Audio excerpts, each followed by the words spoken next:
Here's our last little smidge of stockpile. That's it.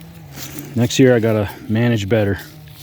I mean, I'm not doing too bad. I don't hardly have any grass. I live in a junkyard, mostly gravel. So what tiny patches of grass I have, I feel like I've utilized them pretty well. I didn't have that much hay, and I've still got some left. I barely put feed to these guys, just enough to move them. And honestly, in the wintertime, they'll follow me around for anything. I don't hardly have to even rattle. If they see me with a bucket or a bag of trash, they think, oh, it's time to follow Dad. So I didn't buy any hay. All the hay I had, I produced. Like I said, I still got more. But Nanny's about to probably deliver in the next few days, I hope.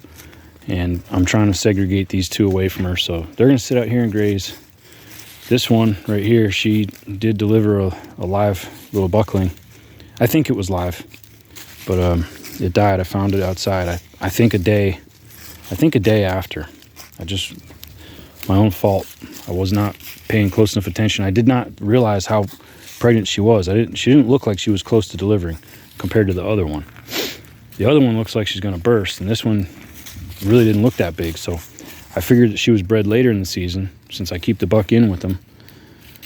There was no way for me to know the date, and I just didn't know the signs. But lesson learned, it was an expensive one. You know, you raise an animal for a whole year to get a kid out of it, and then you find that kid on the ground, you got to throw it out in the woods for the coyotes. It hurts. That really hurt. I mean, I know it doesn't look like winter to a lot of you, but we did just have snow and ice close school for 2 weeks. So most of this was, well, all of it was matted down with and frosted over, but you can see it's a pretty hardy, cool season grass. It's native regeneration. This used to be a ditch line right here, and I filled it in with concrete demo. Some of it's actually still exposed. It's just so I could pull a heavy truck over right here on the side of the road while I open the gate and not get sunk in. Something I want to point out here is when your animals are calm and unstressed, all they really want to do is eat. Now, if you got one animal by itself, there's no competition to eat, there's no pressure to eat, and there's no comfort, because these are social creatures. They do terrible by themselves. Now, when you put your animals out in some paddock, let's say you divide them up and segregate them.